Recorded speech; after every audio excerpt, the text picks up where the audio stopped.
Hi, I'm Steve Adubato, and we are honored to be joined by the president of Caldwell University, Dr. Matthew Whelan. Matt, good to see you. Great to see you, and Happy New Year, as I said. Absolutely. We're taping this on the end of January. It'll be seen a little bit after. I know it's ridiculous to ask you where are we right now with COVID in the higher ed community, but because it's changing so quickly, whatever. What do you see the longer-term implications, the impact on higher ed being of COVID 2 years in plus? I think, Steve, it's taught us to be nimble.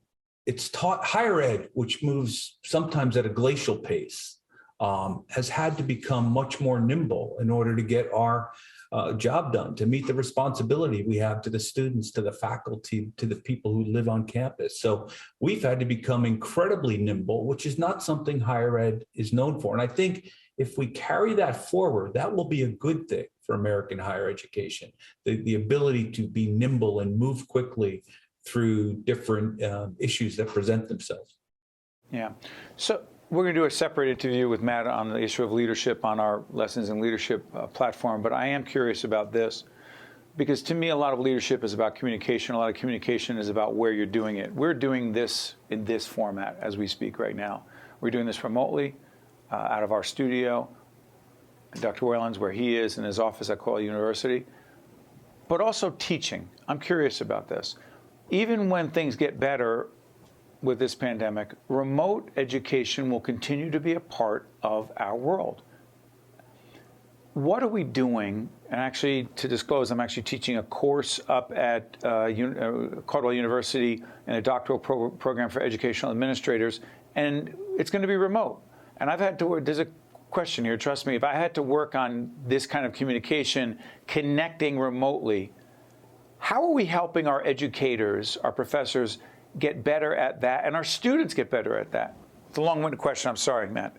So I think that with the educators, I think it's a little bit easier because we have the educators and we've put them through various classes, if you will, to say, okay, here are some of the techniques you can use to really engage your class. And the faculty responded wonderfully to that. So how you might engage a class remotely and how that's different, how you need to ensure you're looking at the camera and verbally connecting with students and still using your eyes to connect to those students who may not be as engaged. That's important, I think, for the faculty to learn. And our faculty picked that up very, very well.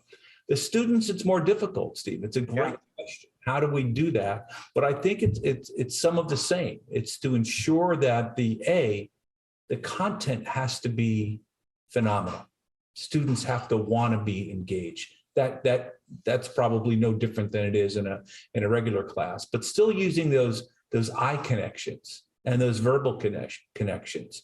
And as I say to a lot of people, listen with your eyes. If we're speaking and we can see students wandering off, well, it's time to double back and then try and reconnect with those students. So it's a much more, I think, demanding part of it, but a much more fulfilling part. Now, Caldwell University, one of our higher ed partners, we know has gotten a grant from the United States Department of Education, a $5 million grant that would help Hispanic and low-income students planning on careers in STEM, science, technology, engineering, and math. Talk about that, Dr. Whelan. Well, we're very proud of that. It is certainly a recognition of who we are and what we do as a Hispanic serving institution. More than 25% of our students come from Hispanic families, and that number is growing, Steve, as the population in the area grows.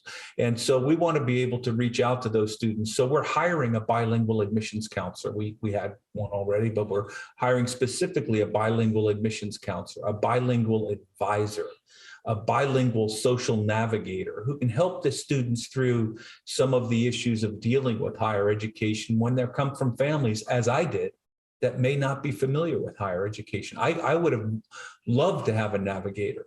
And so it's going to allow us to hire new faculty. It's going to allow us to refurbish classrooms and labs. It's going to allow us to start a small matching endowment. It's a phenomenal opportunity. It's about $1 million over 5 years for us to really grow our services not just take the money and say, okay, we're a Hispanic serving institution, but grow our services so we can help more students benefit from a Caldwell education. But before I let you go, Matt, the disproportionate impact on Black and brown students in terms of college affordability, accessibility, give me 30 seconds on that. We should give you more, but go ahead. I've got a time issue. Our approach in one way, and this is not just for Black and brown students, but it's for any student who is both Pell and TAG eligible in the state of in New Jersey. Those are government programs that are they grants, loans? What are they? They are grants, full grants, no repayment, Steve. But if students come to us with those two qualifications and a 3.0 GPA, we're going to meet their full tuition.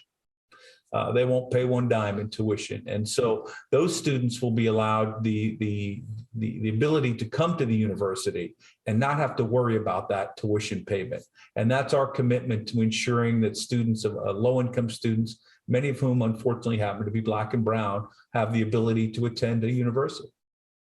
That is Dr. Matthew Whelan, the president of Caldwell University. Matt, thank you so much for joining us. We appreciate it. All the best to you and the family at Caldwell University. Great to see you, Steve. Thank you. Stay with us. We'll be right back.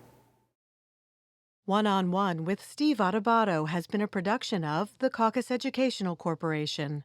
Funding has been provided by NJM Insurance Group, New Jersey Sharing Network, Summit Health, NJ Best, New Jersey's 529 College Savings Plan, PNC, Grow Up Great, the Healthcare Foundation of New Jersey, Horizon Blue Cross Blue Shield of New Jersey, Fedway Associates, Inc., and by Choose New Jersey.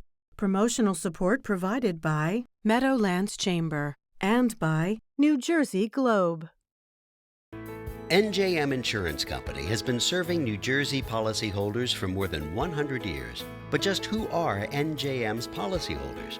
They're the men and women who teach our children, the public sector employees who maintain our infrastructure, the workers who craft our manufactured goods, and New Jersey's next generation of leaders, the people who make our state a great place to call home. NJM, we've got New Jersey covered.